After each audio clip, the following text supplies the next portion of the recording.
Bonsoir et bienvenue sur la Radio Television Voice of the Cross, c'est l'heure du Koumé News. Nous ouvrons ce numéro avec la première réunion annuelle de prière et de planification du département des œuvres de miséricorde qui s'est tenue à Koumé, quartier général de la CMCI ce samedi 20 mars dernier. Ils étaient au total 50 participants venus de Yaoundé, Douala, Nomé, Djo et Bertois à prendre part à la rencontre. Jacques Cotier était sur les lieux, le reportage. La première réunion annuelle de prière et de planification du département des œuvres de miséricorde s'est tenue ce samedi 20 mars 2021 à la base à Koumé. Une cinquantaine de participants sont venus de Yaoundé, de Douala, de Nomé-Djo pour cette rencontre. Dirigée par le docteur Isaac Gwan, sous la supervision du chef du dit département, elle a commencé vers 10h et s'est achevée autour de 17h.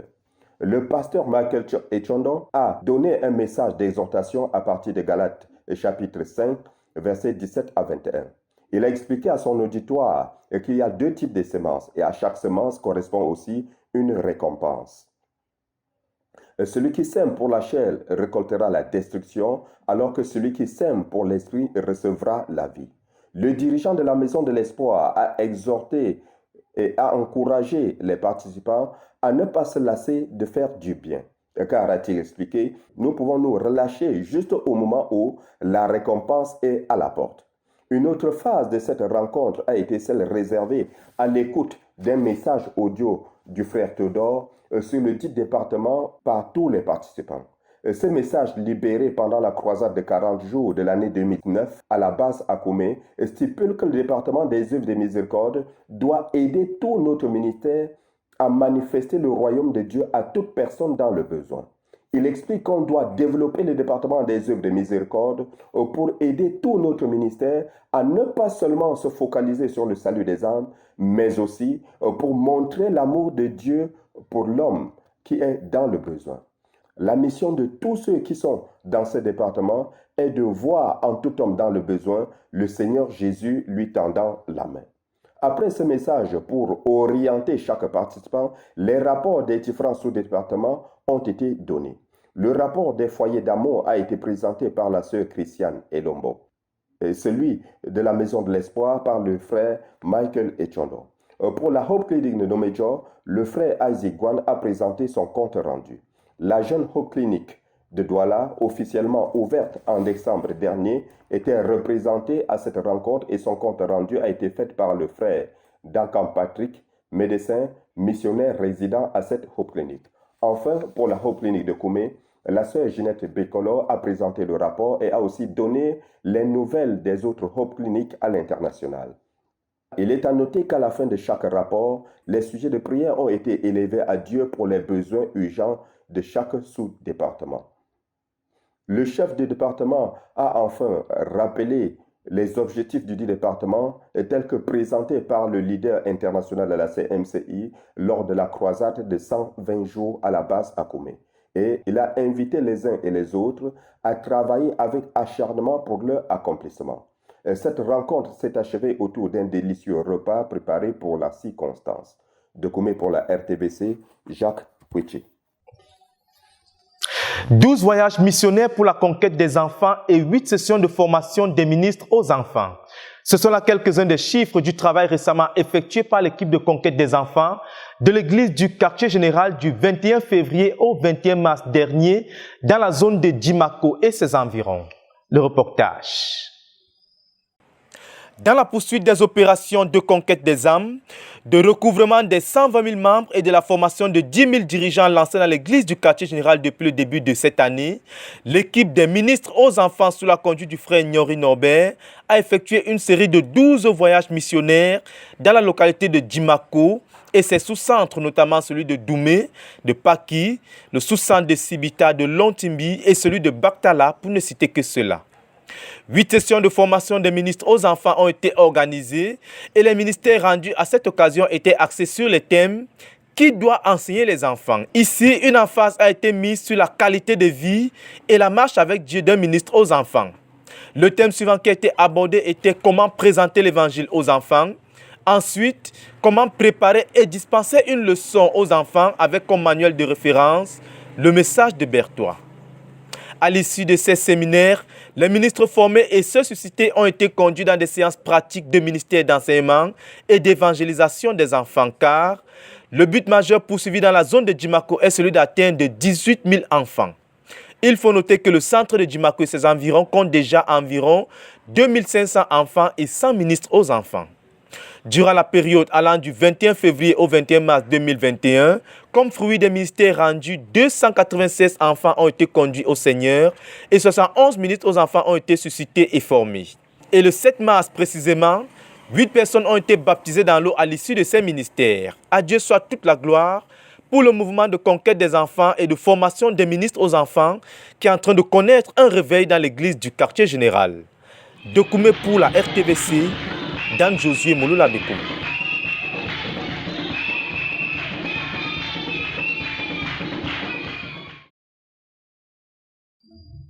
Les 19 et 20 mars dernier, l'équipe du département de communication du ministère, conduite par le pasteur Boniface Meunier, a organisé un séminaire via l'application Zoom en ligne. Objectif, explorer les voies et moyens pour la mise en place à Koumé, quartier général, de la station télévisée RTVC Monde.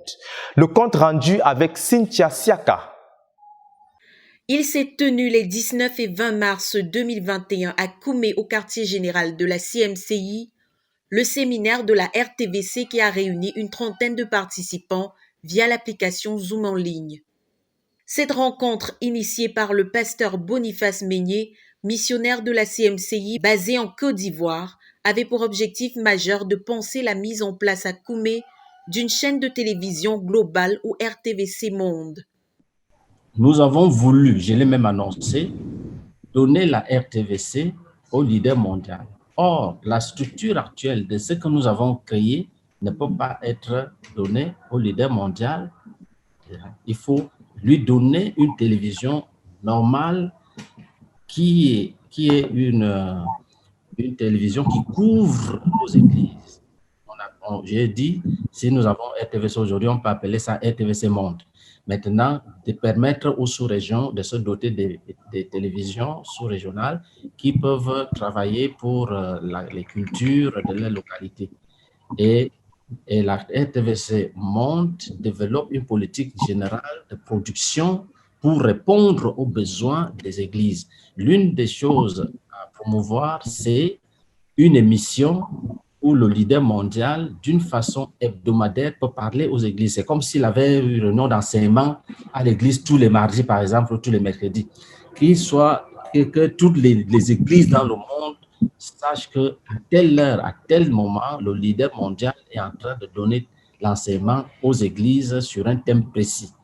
Le projet avait été soumis lors de la récente retraite des assistants du ministère, où le but de la dite télévision avait été énoncé, à savoir émettre directement depuis la base, centraliser l'information et pouvoir aux leaders une plateforme à partir de laquelle ils puissent s'adresser aux églises dans les nations sur une base hebdomadaire.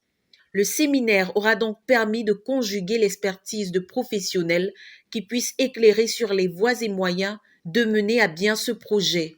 Ont été jugés indispensables au bon fonctionnement d'une télévision à Koumé, une connexion Internet haut débit pour la diffusion, de l'électricité continue et des méthodes sûres de stockage et de transfert de fichiers. Le point sur les recherches d'un pourvoyeur de satellites a par ailleurs révélé Eutelsat, société anonyme de droit français dont le siège est à Paris. Son activité principale consiste à gérer la transmission par satellite de chaînes de télévision. C'est l'un des plus grands opérateurs de satellites à la tête d'une flotte couvrant l'Europe, l'Afrique, l'Asie et l'Amérique. Joseph Chamala, directeur commercial d'Eutelsat Nigeria basé à Dubaï, a entretenu les participants sur tous les avantages qu'offre l'opérateur. Pour finir, les participants ont été regroupés en 5 ateliers de travail pour une meilleure optimisation du rendement de notre télévision.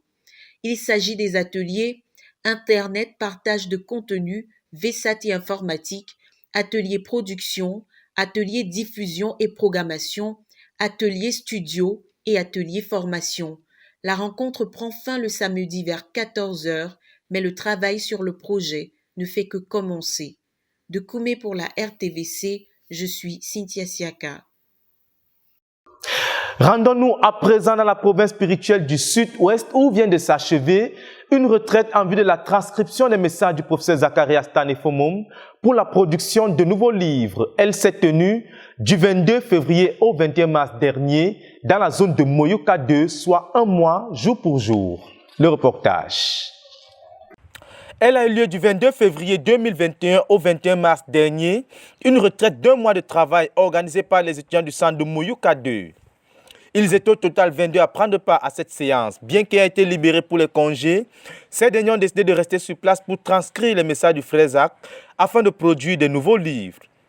Il faut le dire, ce projet est né lors d'une réunion organisée par le frère Fidélis, dirigeant du centre de Moyoka 2, réunion durant laquelle il a invité la sœur Bertha Elimé pour parler aux étudiants du Book Ministry et plusieurs ont été saisis. Et à l'occasion d'une de leurs nuits de prière, un message audio du frère Zach a été présenté à l'église. Après l'écoute de ce message, les dirigeants ainsi que tous les frères présents se sont engagés à apporter leur contribution à notre ministère en travaillant sur les livres du frère Zach. C'est ainsi que les étudiants s'étaient engagés dans ce projet et ils ont organisé cette dernière retraite d'un mois, invité ainsi la sœur Beth Elimé pour venir coordonner le travail. En effet, cette retraite était à deux fronts. D'une part, le travail de transcription des messages du frère Zach et d'autre part, un moment pour les sorties d'évangélisation.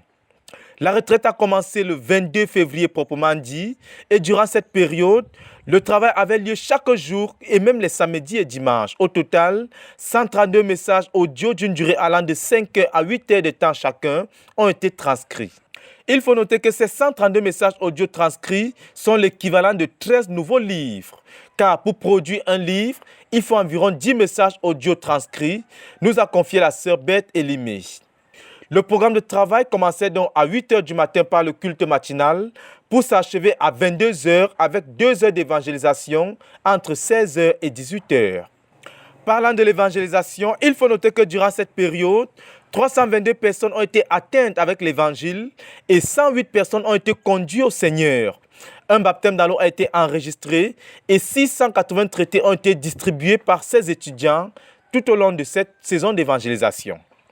Cette retraite a aidé plusieurs étudiants à être connectés à notre ministère, car ne connaissant pas assez le frère Zach pour plusieurs, en écoutant ses enseignements, ils ont donc pu le connaître spirituellement et les témoignages de transformation ont été énormes. Les étudiants ont tellement été bénis qu'ils ont commencé à planifier la prochaine retraite de travail. C'est donc une équipe de travail forte qui s'est constituée à cette occasion car au-delà des transcriptions, les jeunes ont été connectés aux leaders et à leur quartier général et en tant qu'équipe se sont engagés à prier pour le leader et à donner pour la conquête du monde. Ayant été porté et encouragé par l'église locale, l'équipe de travail est restée connectée au programme de l'église. Ils ont notamment pris part à un siège de prière organisé à l'église à Boya. Initialement, nous a confié la coordonnatrice de la retraite. Il n'était pas prévu que les étudiants dorment au lieu de travail, mais le jour J, chacun d'entre eux allait porter son matelas et sa bouteille de gaz dans sa chambre pour s'installer sur place. De ce fait, ils ont équipé les lieux de la retraite avec tout le matériel de base dont ils avaient besoin pour leur fonctionnement. À Dieu soit toute la gloire pour sa présence et pour sa provision financière abondante pour le succès de cette retraite de travail. Dokume pour la RTVC, dans Josué Mouloula Bekoum. Du côté de la province spirituelle des universités Antenne de Dan, les jeunes de ce côté, après une exhortation reçue du frère Théodore Andossé sur les relations, lors du retour du ministère à Garoua, ont organisé le dimanche 14 mars dernier un pique-nique en vue de la communion fraternelle et pour renforcer leurs relations. Yacine Bekolo nous en dit plus dans ce reportage. De retour du ministère à Garoua, le frère Théodore et son équipe ont fait une escale à la PSU Dan pour rendre ministère et encourager les étudiants de cette église. Au départ de cette localité, il a fait un don à la jeune église. Les membres du collège des dirigeants ont décidé d'organiser un pique-nique parce que, disait-il, ça fait 7 ans qu'ils n'ont plus eu ce genre d'événement. Le pique-nique en question a été organisé au projet laitier de Bini, dimanche 14 mars 2021. C'est vers 9 h que le programme a commencé avec une exhortation tirée du livre d'Ecclésiaste, chapitre 12, versets 1 à 3, suivi du petit déjeuner. Ensuite, divers jeux tels que le saut à la corde, la danse, le tir à la corde, la course au sac et un match de football a été organisé entre les jeunes convertis contre le reste de l'église. C'est vers 13 h qu'ils ont pris le repas. Le programme s'est achevé avec une prime qui a été remise aux frères qui, depuis l'année passée, s'occupent fidèlement d'une tâche à l'église. C'est vers 16 heures que les étudiants sont rentrés chez eux avec beaucoup de joie et de reconnaissance pour ce que Dieu a fait dans les cœurs. Louez l'Éternel car il est bon, car sa miséricorde durera toujours. Du côté de Kumba, dans la province spirituelle du Sud-Ouest, les saints ont organisé du 18 au 21 mars dernier une croisade d'évangélisation de 3 jours. La main de l'Éternel a été puissamment à l'œuvre au travers du salut et des miracles. Yassine Bekolo. Les saints de l'église de Kumba dans la province spirituelle du Sud-Ouest ont organisé une croisade d'évangélisation et d'implantation d'église de 3 jours du jeudi 18 au dimanche 21 mars dernier dans la zone de Soumale-Kombe. Les saints de cette zone se sont mobilisés autour de leur dirigeant, le pasteur Efanga Joseph. L'évangile a été prêché avec puissance et la main de l'Éternel a été puissamment à l'œuvre. 35 personnes ont donné leur cœur au Seigneur Jésus. Plusieurs ont été guéris de diverses maladies telles que des paralytiques ont été guéris, les maux d'oreille ont été guéris et une femme enceinte a été guérie de l'hypertension. Au nom de Jésus, les démons ont été chassés et plusieurs ont été délivrés des oppressions démoniaques. Le Seigneur a été victorieux. L'église qui était morte dans cette zone à cause des conflits a été restaurée. La croisade a été une bénédiction même pour d'autres ministères à Soumale-Kombe et ses environs, en sorte qu'un pasteur de notre ministère, ayant entendu parler de ce que Dieu a fait durant cette retraite sans usage d'eau bénie, d'huile d'onction et autres gadgets, est venu s'engager au pasteur Efanga et s'est engagé à le suivre. Louez l'Éternel car il est bon, car sa miséricorde durera toujours. Avant de refermer ce journal, chers téléspectateurs, il est important de rappeler la tenue dès ce jeudi 25 mars de la session spéciale de l'Université mondiale de prière et de jeûne s'adressant aux missionnaires, implanteurs d'églises, dirigeants et pasteurs de prière. Elle se tiendra jusqu'au 4 avril prochain. Il faut le dire, c'est le premier cours de l'institution après le retour dans la gloire de la sœur Emilia Tendo, vice-chancelière de cette institution. Une grande mobilisation des saints est donc attendue en présentiel ici à la base et via nos radios et télévisions en ligne. Voilà, c'est tout pour ce journal, chers téléspectateurs. Restez connectés sur la Radio Television Voice of the Cross pour la suite des programmes. C'est la chaîne de la Bible. Que Dieu vous bénisse.